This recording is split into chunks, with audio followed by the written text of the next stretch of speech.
Hoy estamos en lo que llamamos la Tierra Prometida, parte 6, subrayo que hemos venido aprendiendo, que es el camino de la preparación.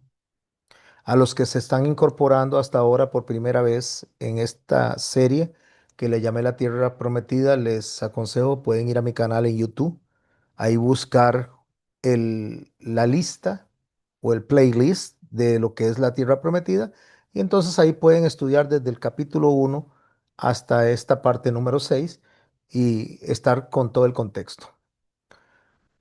También aprendimos o tenemos como texto base Filipenses 1:6, donde dice: lo que Dios inicia, Dios lo perfecciona y Dios lo termina. En el paso de lo que nosotros hacemos en cuanto a la salvación, hemos aprendido que la salvación es algo integral, donde Dios salva, Dios permite que nosotros nos perfeccionemos de manera voluntaria, dejando lo que a Dios no le gusta y sumando lo que a Dios le gusta. Eso se llama santificación, santificarse. Dios nos salva porque Él es el que salva, pero la santificación nos toca a nosotros. Nosotros debemos de renunciar a lo que somos para que Dios ponga lo que es Cristo en nosotros. Y Dios termina la obra, que eso es la glorificación. Eso es en total la salvación desde la soberanía de Dios. No explico cada punto por separado porque ya lo he explicado. Sí lo recalco para poder tener presente el texto base, ancla para lo que estamos estudiando. También aprendimos que Dios no dio una tierra vacía, como así pudo haberlo dado, sino que dio una tierra donde habían personas que estaban contra Dios, con prácticas en contra de Dios, y esta tierra se le dio a este pueblo ya con la oferta o la promesa de Dios de que donde ellos pusieran sus pies, eso ya había sido conquistado para ellos. Bueno, es de la misma forma para nosotros. Dios lo que nos dice a nosotros es que Él nos salva, nos permite santificarnos y vivimos en este mundo donde para efectos espirituales ya está conquistado por Jesucristo. Y nosotros tenemos el poder del Espíritu Santo que operó en Jesucristo para resucitarlo de los muertos, para operar en nosotros para salvación. ¿Cuál salvación? La segunda parte mencionada, que es la santificación, donde usted y yo podemos tomar las decisiones en obedecer a Dios o no obedecerlo. Como dice el Señor, delante de ustedes está la maldición y la bendición, ustedes escogen. Entonces, cuando entendemos que la tierra prometida no es el lugar final, aprendimos que es el lugar donde nosotros vamos a aprender obediencia con justicia. Cuando hablamos de obediencia con justicia, que justicia es el equilibrio de todas las cosas, significa el regresar o el poner todo al estado en que Dios lo tenía en el Edén. Así que la tierra prometida estaba ocupada por naciones que no seguían el consejo de Dios, que no conocían ni siquiera a Dios, y estaba colmada de maldad. Por eso Dios permite que Israel entre ahí, porque Israel llega antes de que llegue el juicio. Eso es interesante y debemos de tomarlo nosotros como una referencia a lo que va a pasar en los últimos tiempos. La iglesia es la que está viviendo los últimos tiempos. Llámese los últimos tiempos, mis hermanos y mis hermanas, no el periodo de la tribulación, sino los últimos tiempos desde que Jesús empezó a predicar. Porque el tiempo inicia en la creación, el tiempo no existía antes.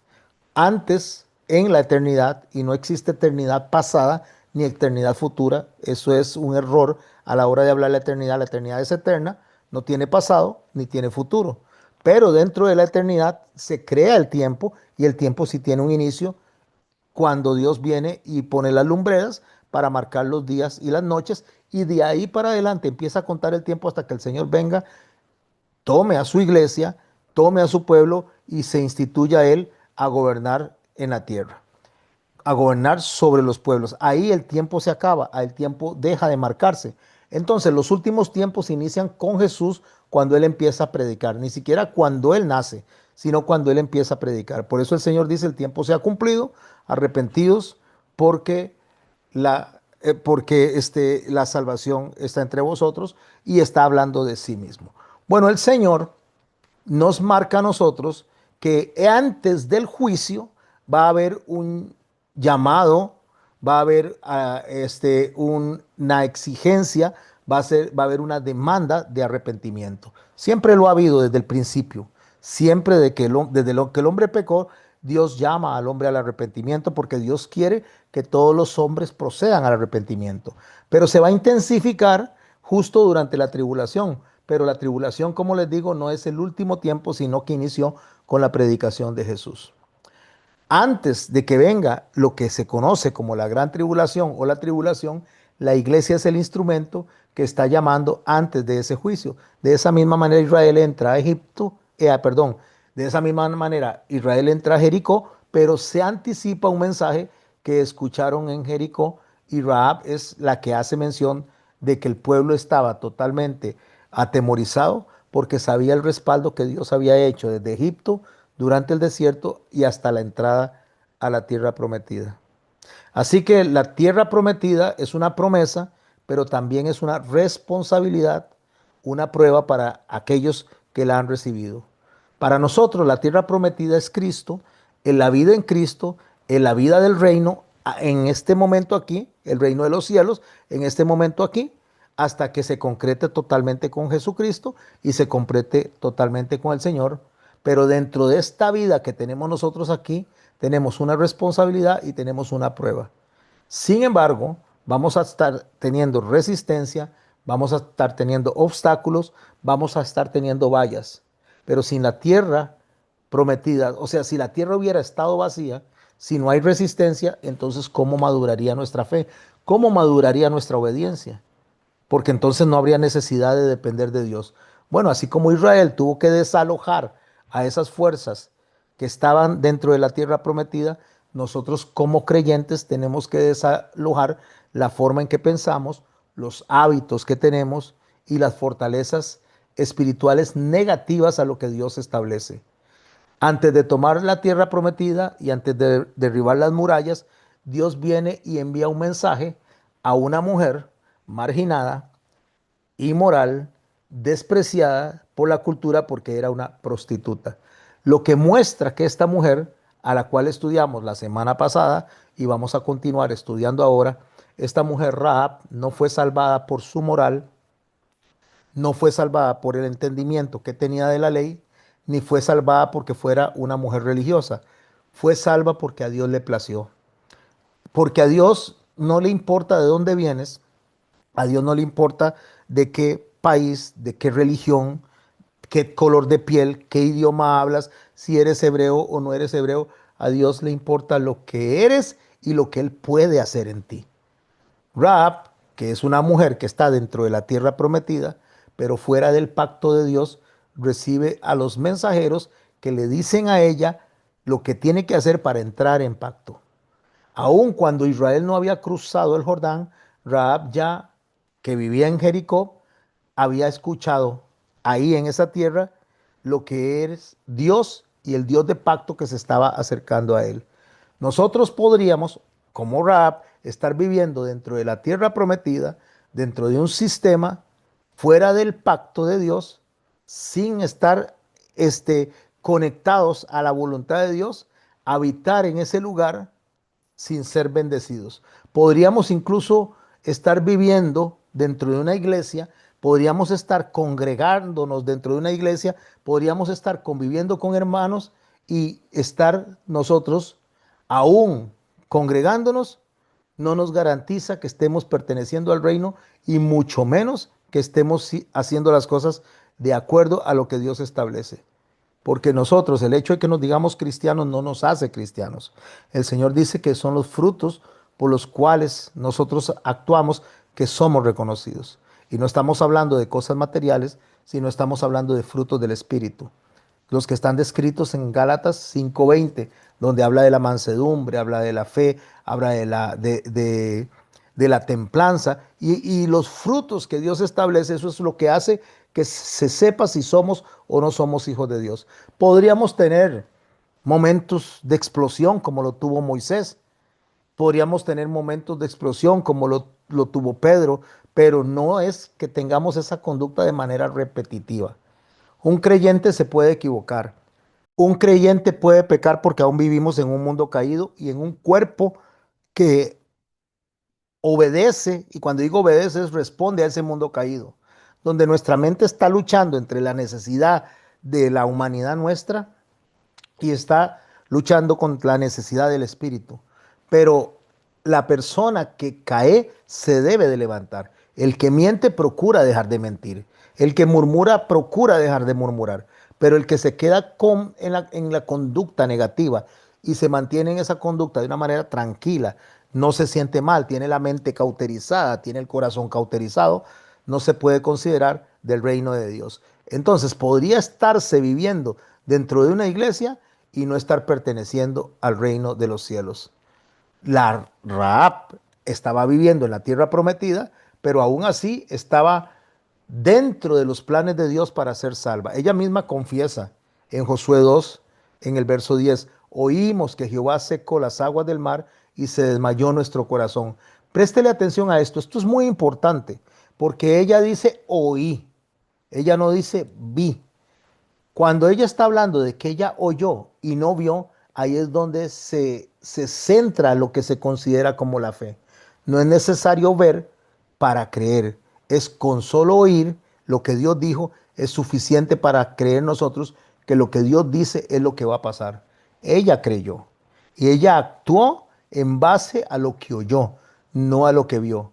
Porque la fe de la persona que está siendo llamada por el Señor, por el Espíritu Santo, no exige conocimiento doctrinal, no exige que la persona tenga una vida intachable. Lo único que pide Dios a un corazón al cual Él está tocando es obediencia a esa fe que le está hablando al oído, porque es algo así como la llave que va a abrir la puerta para todo lo demás. En este caso, a ella los testigos le dijeron, cuelgue un cordón escarlata y espere la promesa. Entonces, Dios va a venir y va a trabajar en favor, uno, del que no necesita ver. Cree por lo que Dios dijo. Número dos, el que en lugar de agarrarse de su propia forma de hacer las cosas, de sus propios pensamientos, de sus propias estrategias, se agarra de lo que Dios viene y de lo que Dios le está dando, porque ese es el que Dios rescata. ¿Por qué? Porque no significa que la persona tiene que ser totalmente íntegra, porque nadie es íntegro, solo Jesucristo es íntegro. Pero sí que crea que es Jesucristo el que lo reviste delante de Dios y que es acepto por lo que Cristo hizo y por lo que Cristo pone en nuestros corazones. Lo digo porque hoy en lo que es el tema de Rahab vamos a hablar de esa ramera que mintió para que estos espías pudieran escapar. Lo puede leer en Josué capítulo 2. Ahora, es muy importante entender que la Biblia no aprueba la mentira, tampoco oculta los errores humanos, pero en medio de todo esto, sin que el enfoque sea justificar el método, me refiero, no se está justificando que Rahab haya mentido, como no se justificó que otros hombres de fe u otras mujeres de fe hayan caído en pecado, no, no se habla del método, sino de lo que estaba en el corazón, lo que guió a esta mujer a esta acción en medio del error, en medio del error en medio de lo que fue la ignorancia. Pablo dice que él fue alcanzado por el Señor persiguiendo a la iglesia, haciéndola blasfemar por la fuerza, porque incluso los buscaba para matarlos, llevaba carta hacia Damasco para apresar, incluso para matar a los cristianos, y dice que lo hizo en ignorancia. Rahab, de la misma manera, no es justificada por mentir, sino por la disposición de ponerse al lado de Dios, aun sin que conozca los códigos éticos de la Biblia, los códigos éticos del reino de los cielos. ¿Qué significa eso, mis hermanos? ¿Qué significa eso, mis hermanas? Rahab vivía en un sistema completamente pagano. Como dije la semana pasada, no conocía la ley, no conocía los mandamientos, no conocía el carácter de Dios en plenitud.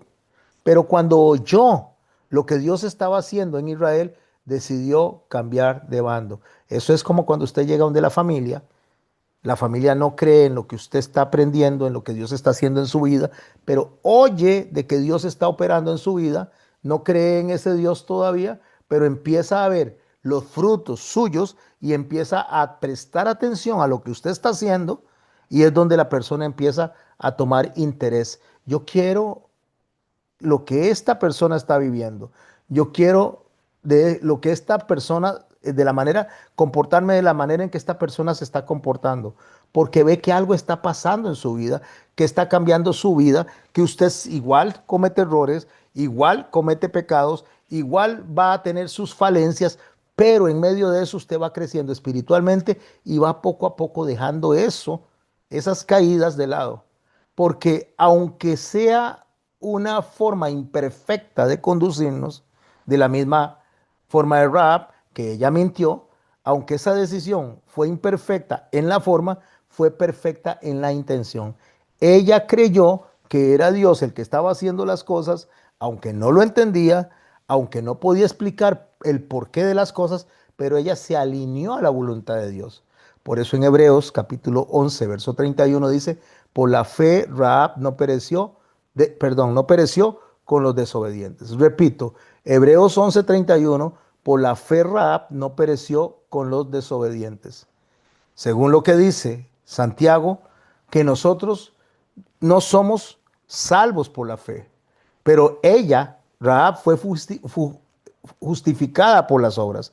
Rahab fue justificada por las obras cuando recibió a los mensajeros y los envió por otro camino. No fue que esa ética suya la salvó, el hecho de que ayudara a los mensajeros, sino que tuvo fe en que el Dios que había enviado a los mensajeros es el verdadero Dios y es el que iba a conquistar esa tierra. Así que mis hermanos y mis hermanas, mucho cuidado porque su mentira, la mentira de Rahab, no es un modelo a seguir. Pero Dios vio más allá de esa mentira.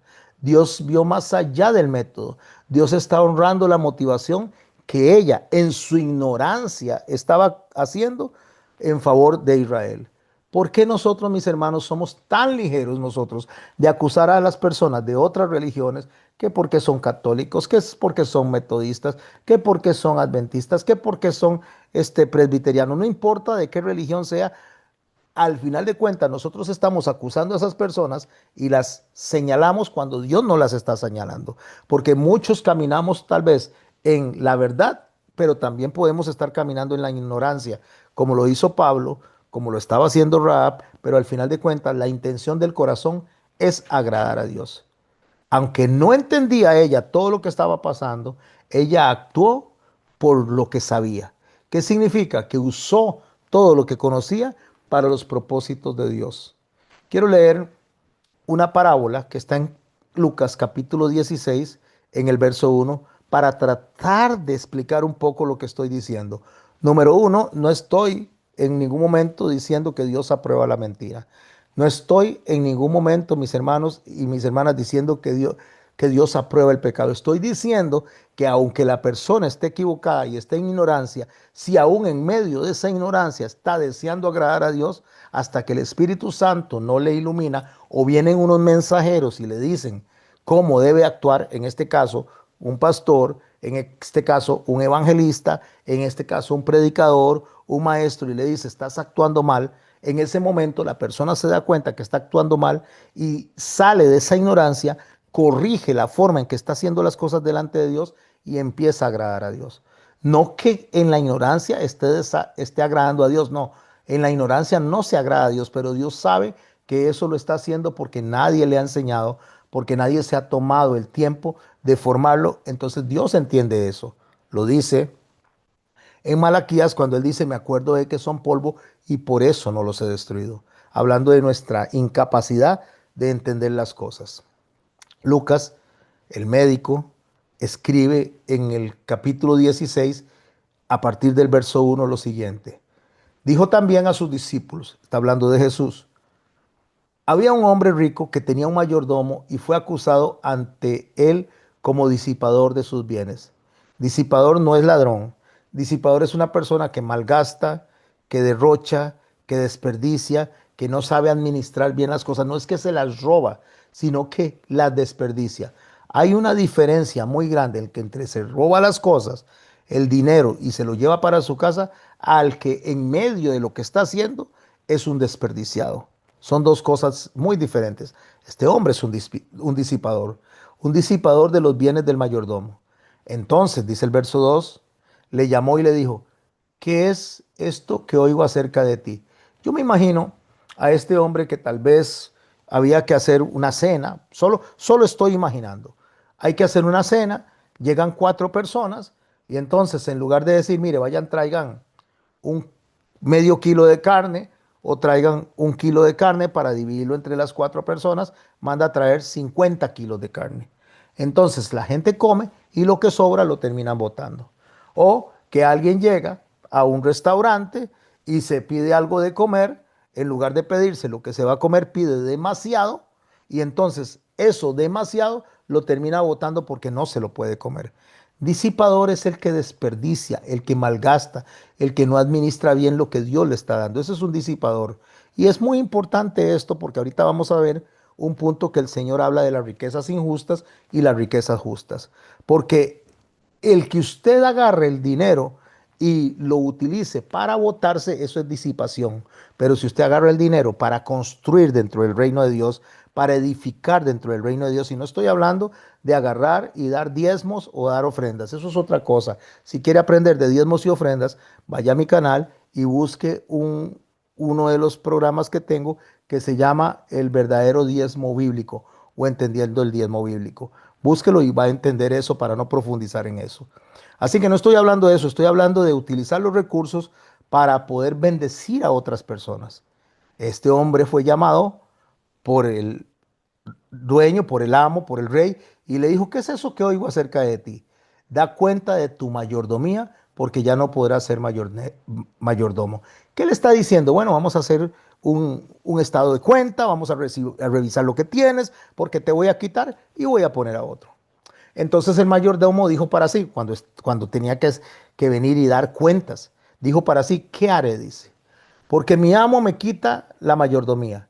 Cavar no puedo. Mendigar me da vergüenza. Esto se parece a mí. Yo ir a hacer una zanja no puedo. Ir a hacer una construcción no puedo. Ir a pedir a las calles no puedo. Eso me da mucha vergüenza. Yo creo que es así contestaría yo, Señor, no puedo. O sea, me da mucha vergüenza ir a pedir plata y por otro lado, hacer esos trabajos fuertes que hace la gente, no los puedo hacer. Entonces este hombre dice, ya sé lo que haré para que cuando se me quite la mayordomía, me reciban en sus casas. Llamando a cada uno de los deudores de su amo, dijo al primero, ¿cuánto debes a mi amo? Y él le dijo, 100 barriles. Y le dijo, toma tu cuenta, siéntate pronto y escribe 50. Después dijo a otro, ¿y tú cuánto debes? Y él le dijo, 100 medidas de trigo. Y le dijo, toma tu cuenta y escribe 80. Y el verso 8 es el que voy a rescatar para tratar de explicar que cuando se está hablando de Rahab, no le estamos dando a ella un aplauso o un reconocimiento porque mintió, sino por lo que había en el corazón cuando ella estaba haciendo esto. Y esto lo podemos explicar a nosotros mismos o entenderlo en esta misma parábola. Verso 8 y continúo con la parábola del mayordomo infiel o el mayordomo sagaz más bien. Y alabó el amo al mayordomo malo por haber hecho sagazmente. Escuche lo que dice, alabó al mayordomo por haber hecho sagazmente. ¿Qué es alguien sagaz? Alguien sagaz es un hombre previsor, un hombre anticipador, un hombre astuto. Entonces cualquiera que toma esto y dice, uy, mira, pero entonces el amo estaba contento con este tipo que lo que hacía era decirle a la gente que apuntara menos de lo que debía para entonces de esa manera quedarse en sus casas. No, no, no, no. Él no está diciendo que eso está bien. Él está hablando de un corazón astuto que previó dónde iba a quedar sin trabajo, que iba a quedarse en la pura calle para que alguien le abra la puerta. Entonces, dice el texto en la segunda parte, porque los hijos de este siglo son más sagaces, los hijos de este siglo se está refiriendo a las personas que no caminan con Dios, dice, son más sagaces, o sea, son más astutos, son más previsores y anticipan mejor. Dice, son más sagaces en el trato con sus semejantes que los hijos de la luz. ¿Qué significa esto? Lo que significa, mi hermano y mi hermana, que en los últimos tiempos, cuando ya ha de venir la tribulación, cuando vengan los tiempos difíciles, son más astutos las personas que no conocen a Dios que los que conocen a Dios. El que conoce a Dios debería ser más sagaz con el uso de sus recursos que aquella persona que no lo conoce, porque el que no lo conoce, hay mucha gente que no cree ni siquiera en Dios, pero viene y son generosos, son amistosos, son leales más que los hijos del rey. ¿Para qué? Para que en algún momento estas personas le devuelvan el favor. Así funcionan las personas que están fuera del reino de los cielos. Son más sagaces, más astutos, anticipan más. Entonces el verso 9 nos dice cuál es la clave. Yo os digo, está hablando Jesús, ganad amigos por medio de las riquezas injustas, para que cuando éstas falten os reciban en las moradas eternas. Cuando Él está diciendo eso, está conectando lo que pasa en la tierra con los cielos. Nosotros no podemos desconectarnos de los cielos y la tierra en nuestra forma de actuar. Cuando Él dice, ganen amigos por medio de las riquezas injustas, yo debo de entender que es una riqueza injusta y que es una riqueza justa. Una riqueza justa es todo lo que yo hago para ser reconocido en los cielos. Amar, perdonar, pasar por alto la ofensa, ser hospitalario, ser generoso, extenderle la mano a los enfermos, ayudar al más necesitado, solidarizarnos con aquellas personas que están en problemas. Eso es actuar de manera justa con las riquezas que están en el corazón. Pero el Señor dice, el dinero que yo les doy para que lo compartan, para que participen con otras personas, para que le llegue un poquito de felicidad a alguien, para que le extiendan la mano a otra persona. Tal vez usted no le va a resolver la vida a una persona, pero le puede poner un plato de comida por ese día, allá vendrá otro y lo hace. Eso es tomar el dinero injusto que solo sirve para este mundo y no atesorarlo como que si nunca el mundo se fuera a acabar, sino participar a todas las personas a las que se pueda participar. Entonces él dice, ganen amigos, dice, por medio de las riquezas injustas, para que cuando éstas falten, o sea, que cuando, como a este hombre, se le acabó el trabajo, entonces os reciban y escuche, no está diciendo que los reciban dentro del reino de este jefe, de este mayordomo, sino que dicen las moradas eternas. Porque la palabra de Dios, de parte de Salomón, dice que cuando usted le hace un bien a una persona que necesita, se lo está haciendo a Dios. Y de ahí suma el Señor, el que es fiel en lo poco, también lo es más. También en lo más es fiel. Y el que en lo poco es injusto, también en lo poco será injusto. ¿Qué es lo que está diciendo el Señor? Que si nosotros somos fieles cuando tenemos casi nada, vamos a ser fieles cuando tengamos una gran abundancia. Y que si nosotros hacemos lo incorrecto cuando tenemos poco, nosotros vamos a hacer lo incorrecto aun cuando más tenemos. Entonces lo que el Señor está hablando es de la administración de los recursos de la tierra, cómo lo hacemos para ponernos en lugares de privilegio. Y la forma en que nosotros podemos ser reconocidos de parte de Dios en actuar en favor del reino de los cielos es extendiéndole la mano a las demás personas, porque en algún día y en algún momento nosotros vamos a estar delante de Dios dando cuentas y el Señor dice, administraste bien lo que te di en la tierra, favoreciendo a tus hermanos, compartiendo con ellos, bendiciéndolos. Ok, aquí tienes un gran tesoro. Eso es lo que está el Señor diciendo. Pues si en las riquezas, dice el verso 11, injustas no fuisteis fieles, ¿quién os confiará lo verdadero? O sea, si administramos mal lo que nos dio el Señor, ¿y qué es administrar mal lo que nos da el Señor? Ser egoístas, ser avaros, ser personas que solamente pensamos en nosotros y no en los demás. Si tienes para tener un platito de comida y otro está necesitando y no lo compartes, entonces eso es ser injusto con las riquezas de esta tierra. Y dice el Señor, pues si en las riquezas injustas no fuisteis fieles, ¿quién os confiará lo verdadero? O sea, lo que es grande, lo que es mucho mayor. Mi hermano y mi hermana, si usted es generoso, si usted es hospitalario, si usted hace las cosas con un corazón suelto, desprendido, por amor a las demás personas, Dios te va a dar en abundancia hasta que sobreabunde y así pueda compartirle a las demás personas. Es como que usted agarre un vaso y empieza a echarle riqueza a ese vaso. Llega hasta arriba, entonces usted agarra y le comparte a las demás personas de lo que Dios le está dando, aunque no se haya derramado, y el Señor sigue haciendo lo que crezca y que crezca y se empieza a derramar por todo lado, y entonces usted tiene más y más para compartir con las demás personas, y entre más comparte, más se multiplica, y entre más bendice, más se multiplica. Eso es lo que el Señor está diciendo, porque está diciendo, ¿quién os confiará lo que es verdadero? Si no hace eso, ¿cómo Dios le va a dar más? Verso 12 dice, y si en lo ajeno no fuiste fiel, lo ajeno refiriéndose a lo que Dios da, porque todo lo bueno viene de Dios, todas las riquezas de Dios, todas las riquezas que tenemos, Dios nos la da, dice, ¿quién os dará lo que es vuestro? Ningún siervo puede servir a dos señores, porque aborrecerá a uno o amará al otro, o estimará a uno o menospreciará al otro. No podéis servir a Dios y a las riquezas. O sea, uno no puede tener de lo que Dios le da a uno en abundancia o le da en poco y no participar a las demás personas. ¿Por qué? Cuando estoy hablando de participar a las demás personas, está hablando de las personas del reino, los que trabajan bajo las reglas del soberano. Entonces, en eso, si nosotros somos fieles, si nosotros somos hospitalarios, si nosotros bendecimos, entonces el Señor nos dice a nosotros que claramente Él va a ir multiplicando lo que nosotros recibimos. Entonces les dijo, vosotros sois los que os justificáis a vosotros mismos delante de los hombres, mas Dios conoce vuestros corazones, porque lo que los hombres tienen por sublime delante de Dios es abominación. ¿Qué es lo que estoy diciendo con esto volviendo a Rahab? Que Dios está honrando a Rahab por una fe que se mueve, incluso en medio de la ignorancia.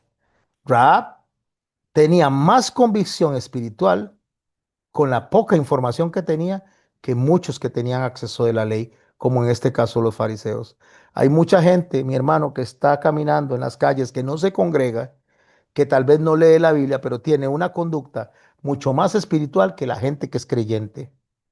Porque realmente, mis hermanos, la verdadera fe siempre va a accionar, siempre va a tener evidencia, siempre va a hablar de quiénes somos usted y yo, aunque nuestros métodos sean imperfectos, como Rahab que mintió. Pero si nuestra lealtad está en Dios, aunque nuestros métodos sean imperfectos, Dios nos va a sostener, nos va a llevar a la tierra prometida y nos va a ir enseñando lo que a Él no le gusta. Porque Dios no espera que usted y yo seamos perfectos en la ética. Nosotros no podemos ser perfectos en la ética. Solo hay uno perfecto en la ética, nuestro Señor Jesucristo. Pero mi hermano y mi hermana, Dios, aún viéndonos en nuestra imperfección, entonces nos redime de la misma manera que lo estaba haciendo con Rahab. Primero Dios salva y después Dios transforma. Así es como lo explica Pablo en Romanos 14:6, que hay que alinearse perfectamente a los principios bíblicos. Dice Romanos 14:6, el que hace caso del día, para el Señor lo hace, y el que no hace caso del día, para el Señor no lo hace.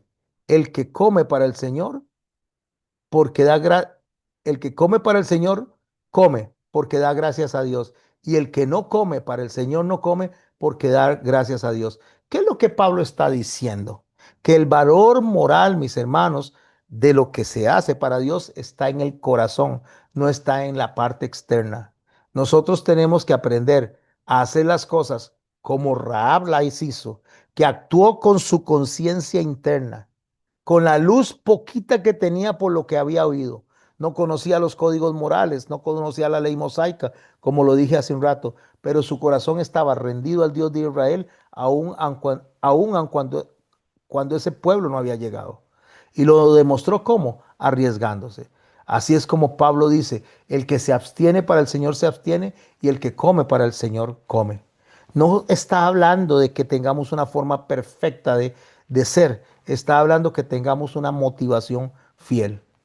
En el capítulo 11, cuando está hablando de los testigos de la fe, en el libro de Hebreos, está mencionando a un hombre como Noé, que se embriagó, pero su motivación era obedecer a Dios durante todo el tiempo, durante 120 años predicando, y esa, en medio de lo que no era él, totalmente íntegro, totalmente perfecto, Dios lo benefició. Abraham mintió también 2 veces, pero aún así dice la palabra de Dios que creyó en Dios y le fue contado por justicia, porque Dios estaba viendo en su interior que en medio de la imperfección, en medio de la ignorancia, Abraham estaba tratando de agradar a Dios. Sara se rió cuando le dijeron que iba a tener un bebé y dijo, bueno, a esta edad, ¿qué voy a estar teniendo? Pero aún así creyó en el que lo había prometido. En medio de la risa nerviosa, ella y Abraham en íntegro terminaron creyendo y Dios las, los salvó. Dios les llama personas de fe, no por lo que ellos hicieron, sino por lo que Dios iba a hacer en ellos. Y así podemos hablar de Jacob, podemos hablar de Gedeón, podemos hablar de Sansón, podemos hablar de David y entre ellos hablar de Rahab, porque todos estos personajes, mis hermanos, respondieron al llamado de Dios, aunque fuera imperfectamente, pero había una disposición del corazón.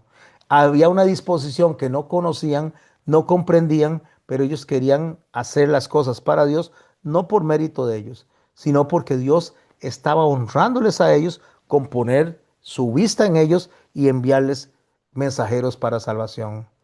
Esto es poderoso, mis hermanos. Dios no se avergüenza, dice la palabra de Él, de identificarse como Dios de estas personas que aunque estaban imperfectas, Dios lo que hace es decir, bueno, estas son personas fallidas, estas personas se equivocan, pero aunque estas personas se equivoquen, en lo más profundo de su ser, ellos quieren agradarme. Pregunta, ¿cuál de ustedes no se ha equivocado? Estoy hablándole a creyentes, estoy hablándole a la iglesia. ¿Cuál de ustedes no se ha equivocado? En esta semana, en la pasada, yo hace poco tuve una explosión de mi temperamento. Y si fuera por eso, Dios me mandaría al infierno. Soy pastor, enseño de templanza, pero un día de estos exploté temperamentalmente. Pero aún así, el Señor no se avergüenza de llamarse Dios mío. No se avergüenza de llamarse el Señor de mi vida. ¿Qué es lo que quiere decir eso? Que Dios tiene algo sobre mí y sobre usted, pero voy a hablar de mí en esta persona, que no depende de lo que yo haga, no depende de lo que Rahab hace, no depende de lo que Noé hizo, sino, mis hermanos y mis hermanas, lo que se encuentra es una maravillosa gracia que opera en cada uno de nosotros, aun cuando tengamos una doctrina imperfecta, aun cuando nosotros no estemos bien claros en lo que estamos haciendo. Porque cuando el Señor dice, perdónalos porque no saben lo que hacen, no está excusando la ignorancia, ni está excusando lo que hacemos, como no estaba excusando a Rahab porque estaba mintiendo, sino que Él lo que está diciendo que es que en medio de nuestra ignorancia, en medio de nuestro desconocimiento, en medio de nuestros errores, aún antes de que el juicio venga sobre esta tierra, somos hallados delante de Él con gracia, aceptos en el amado. Así que mis hermanos, podríamos estar caminando muchas veces un poco desalineados, pero Dios, si queremos hacer las cosas de manera genuina delante de Él, Dios va a honrar eso y en algún momento nos va a sacar de esos errores. Porque Dios sabe distinguir perfectamente entre lo que es ignorancia y en lo que es rebelión. Si usted y yo nos equivocamos, Dios no nos va a mandar al infierno porque nosotros seamos ignorantes. Dios va a actuar sobre las personas cuando son orgullosas, no tienen deseo de aprender y entonces lo único que hacen es rechazar lo que Dios quiere hacer en nuestras vidas. No, mis hermanos, no despreciemos a las personas de otras iglesias solo porque no piensan como nosotros, solo porque creemos que su fe es diferente. No llamemos a las personas herejes solamente porque son diferentes doctrinalmente. No confundamos la inmadurez espiritual de algunas personas con perversión espiritual. Es muy diferente, mis hermanos, porque realmente lo que Dios busca es el amor que tenemos los unos a los otros en medio de nuestros mismos errores. Entonces, al final de la clave, al final de todo, como les dije la semana pasada, Dios nos salva porque tengamos una teología perfecta, sino porque tenemos una fe auténtica. y es ahí donde Dios nos va a estar llamando. Así que vamos a profundizar un poco más en esta semana de lo que Dios hace en el terreno de Jericó para cada uno de nosotros. Hablemos un poquito de Rahab, hablemos y profundicemos en ella. Para concluir con ella y para cerrar el tema, recordemos que ella estaba en la tierra prometida, estaba fuera del pacto, no fue alcanzada por mérito, sino por fe, fue rescatada a través de un mensaje que se le envió por testigos fieles y fue restaurada por Dios porque así a Dios le plació. ¿Qué es lo que nos enseña a nosotros esto? ¿Cómo podemos reflexionar sobre todo esto, más todo lo que estoy explicándoles? Lo que estoy diciéndole es el contenido que está en la actuación que esta mujer tuvo en el momento que recibió el mensaje. Déjeme leer el verso 23 de, de Josué capítulo 4. Creo que sí. Ahorita lo corrijo. Ve, dice así: y los espías entraron y sacaron a Rahab, a su padre y a su madre y a sus hermanos y todo lo que era suyo, y también sacaron a toda su parentela y lo pusieron fuera del campamento de Israel. ¿Qué es lo que está enseñando? Que estos 12 espías que fueron enviados por Josué, después de que se alojan en la casa de Rahab, después de que hacen un pacto con ella, cuando le dice que pongan este cordón escarlata en la ventana y le dicen que a través de eso será salva, es el mismo mensaje que nosotros tenemos de parte de Jesús hacia las demás personas. Vayan y disipulen a las personas, enséñenle lo que yo les he enseñado. Lo que el Señor nos está enseñando a nosotros, mis hermanos, es que antes de la destrucción de Jericó, ya Rahab había sido apartada para Dios. Así que mis hermanos y mis hermanas, antes de que el Señor venga a desatar su ira sobre esta tierra, ya usted y yo hemos sido marcados para salvación. El Señor lo dice muy claramente, o Dios lo dice muy claramente a través del hermano Pablo, cuando dice que Jesús es quien nos libra a nosotros de la ira venidera. Nos llama a orar, mis hermanos, como tenidos por dignos para escapar de todas estas cosas. De esa misma manera, estos espías que simbolizan el ministerio del Espíritu, de la palabra para las demás personas, nosotros somos llamados también a predicar de esa palabra. No vamos a empezar nosotros a cuestionarnos de por qué mintió o por qué no mintió Rahab. Lo que nosotros vamos a aprender es que Dios, en medio de nuestros errores, en medio de nuestras carencias, en medio de la falta de nosotros al escribir mal, Dios está escribiendo completamente bien. Que no es lo rutinario lo que Dios ve, sino lo que Dios ve es ese grito de victoria que está en nuestro corazón, confiando en que el Señor ya conquistó la ruta a la que vamos. Este grito que ellos hacen en los muros cuando se derrumba todo, este grito que es la expresión de fe más grande que ellos tienen después de haber dado vuelta a Jericó de manera callada. Imagínense, mis hermanos y mis hermanas, cada vuelta que daban seguro decía: hey, pero esto no se derrumba, pero esto no se cae, pero ¿qué es lo que está pasando? Tal vez lo podían estar pensando así, pero estaban obedientes, hay que estar callados.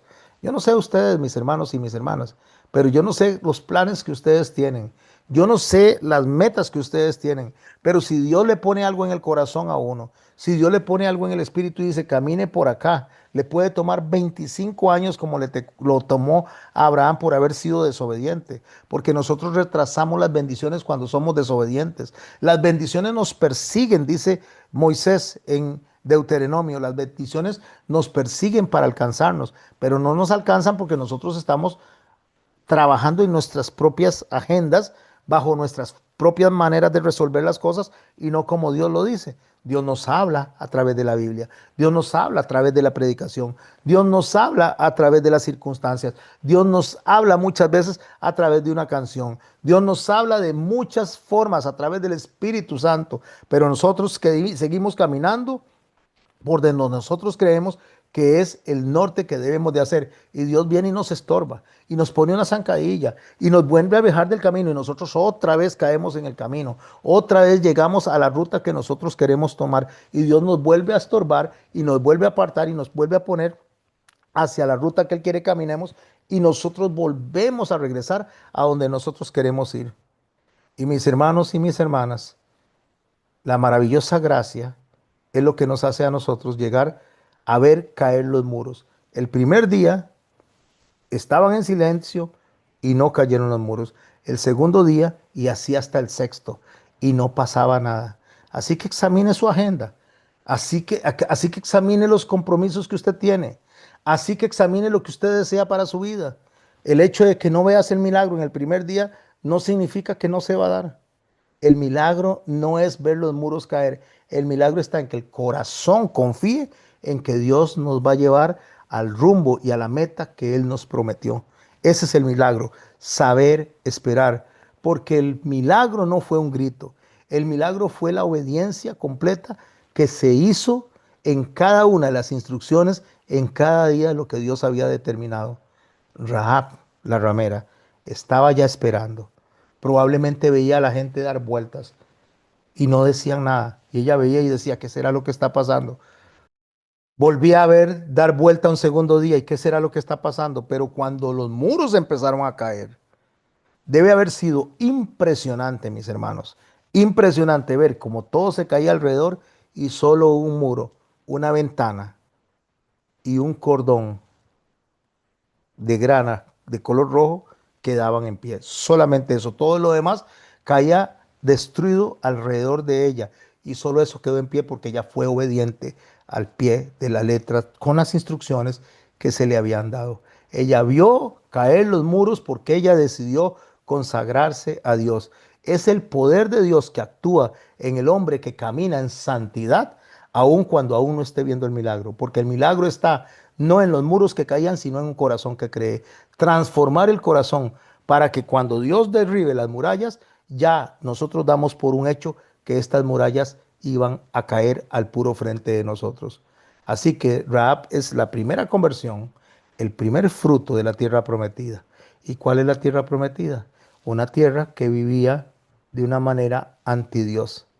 Así que Jericó, que es el primer obstáculo espiritual que tenemos a la hora de entrar a conquistar la tierra, que es conquistándonos a nosotros mismos, Dios la derriba antes de que nosotros lleguemos. ¿Cómo, pastor? ¿Cómo la derriba antes de que nosotros lleguemos? Si ellos llegaron, dieron vueltas, 6 vueltas. ¿Por qué? Porque en la mente de Dios ya estaba destruida. Y si en la mente de Dios ya está destruido, en la mente nuestra debería estar destruido. Si usted tiene, mis hermanos, un plan, si usted, Dios le puso en un corazón algo que le está diciendo, camine por aquí, pero sepa esperar. Le cuento de muy poquito de mi parte.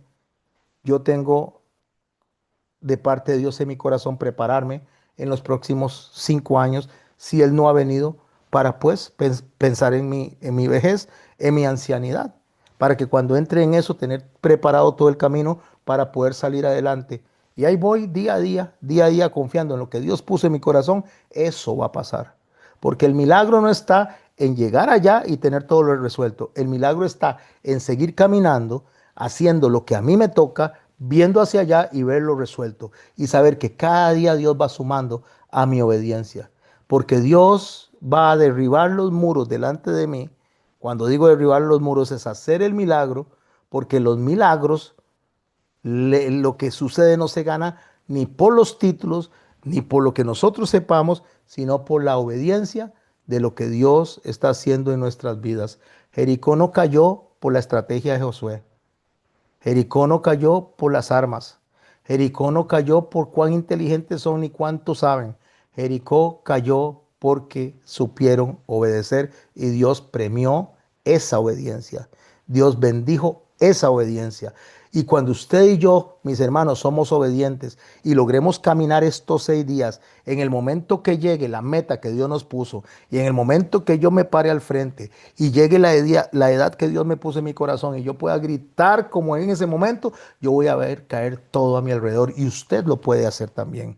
Si usted viene y se para y dice, voy a caminar, aunque parezca que está oscuro, aunque parezca que está difícil, aunque parezca que hay días lluviosos, aunque a usted le parezca a veces que las enfermedades lo abaten, aunque a veces le parezca que la tristeza lo está golpeando, aunque las personas le hablen negativo, aunque las personas le digan que todo el mundo se va a acabar, que va a haber una tormenta nuclear, que la internet se va a caer, que todo el mundo va a quedar, Sepa que Dios tiene un Gosén para usted y para mí. Si usted lo cree, usted va a llegar allá en medio del valle de sombra de muerte. Porque Dios no dice que nosotros no vamos a estar exentos de pasar por el valle de sombra de muerte, sino que Él nos va a sostener ahí y ahí nos va a apacentar y nos va a sostener. El valle de sombra de muerte lo vamos a poder estar viendo porque vamos a estar en el puro centro, pero asidos de la mano de Dios, mis hermanos. Cuando la victoria llega, solo vamos a gritar y el grito va a ser para delante de Dios, honra, gloria para Él, porque Él cumplió lo que nos ofreció.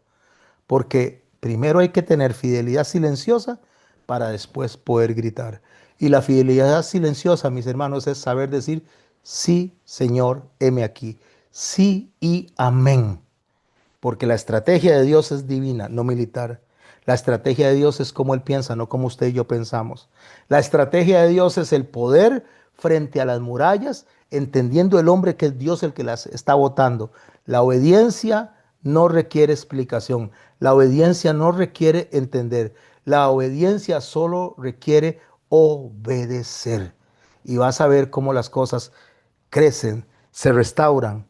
Vas a ver cómo las murallas caen, cómo el mar se abre de par en par, porque el mismo Dios que se paseó en el Edén, el mismo Dios que dijo sea la luz, el mismo Dios que le dijo a Abraham que fuera a aquella tierra prometida, el mismo Dios que le dijo a Noé que construyera un arca y predicó por 120 años, el mismo Dios que estaba con Josué, el mismo Dios que estaba con David, el mismo Dios que estaba, mis hermanos y mis hermanas, con los apóstoles. El mismo Dios que creó este mundo es el mismo Dios que le está hablando a usted a través de su palabra y a través de mi boca. Y es el mismo Dios que me está hablando a mí. Es igual de poderoso antes, es igual de poderoso hoy y es igual de poderoso mañana. Es igual de veraz ayer, es igual de veraz hoy y es igual de veraz mañana. Y si Dios habló a través de los testigos y le dijo a esta mujer que esperara e hiciera eso, y si lo hacía de acuerdo a como ellos le indicaron, iba a ser salva ella y su familia por estar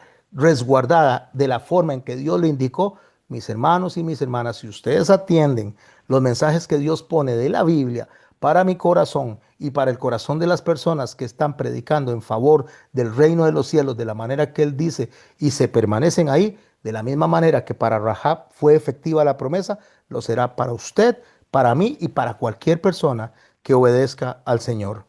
Así que una vez que entendemos esto, tenemos que ver cómo entramos a la tierra prometida.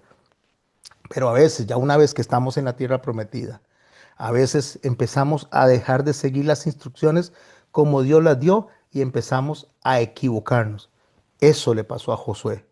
Cuando llega a tomar la tierra de Jai con estrategia corregida, porque al principio se equivocó, porque al principio no lo hizo como Dios lo dijo y perdió justamente esa batalla. Nos quedamos aquí y la otra semana vamos a estar hablando justamente de Josué conquistando y el error de Josué, después de haber experimentado todo lo que Dios le enseñó, cuando se sale del libreto de Dios, qué es lo que pasa con este hombre y con este pueblo cuando hace diferente a lo que Dios le ha indicado. ¿Le indicó Dios algo a usted? Obedezca. ¿Que parece difícil? Obedezca. ¿Que le parece que está muy lejos? Obedezca. ¿Que le parece a usted ilógico? Obedezca. ¿Que le parece a usted que eso no es posible para sacarlo adelante porque resulta que tiene que tomar una estrategia suya? Deje de lado eso y obedezca. Porque cuando usted es obediente, entonces Dios premia con un milagro su obediencia. En lo poco me eres fiel, sobre lo mucho te pondré. ¿Supiste administrar las riquezas que te doy? Entonces te voy a dar en sobreabundancia. Pero debemos de caminar de acuerdo a lo que Dios establece, no de acuerdo a lo que yo decido, no de acuerdo a lo que usted decide. Aunque aún así nos parezca a nosotros que pasa un día de una vuelta silenciosa y no pasó nada. Pasa otro día y no pasó nada. Cuando el corazón esté listo para recibir el milagro, entonces en el séptimo día vas a ver cómo Dios te hace ver el milagro y te vas a quedar sorprendido y sorprendida porque lo visualizaste y dejaste de caminar sobre los senderos que Dios no te mandó a hacer. No cojas para Tarsis, camina hacia Nínive. Tal vez Dios lo deje desviarse un poquito, pero Dios le va a jalar y lo va a poner de nuevo en el camino como le pasó a Jonás. Pero Dios va a hacer lo que Él quiere, porque al final de cuentas, Dios siempre sale ganando, porque lo que Dios comienza, Él lo perfecciona y Él lo termina. Gracias mis hermanos por estar conmigo esta noche. A los que me están acompañando en YouTube, muchas gracias. Los espero, si Dios lo permite, de este lunes que viene en 8 y de hoy viernes en 8, si así Dios lo permite. El próximo lunes el hermano René nos trae una enseñanza y estaremos alrededor de esto. El día sábado les invito a que no se pierdan el tema porque es un tema que va muy similar a lo que estamos aprendiendo ahora.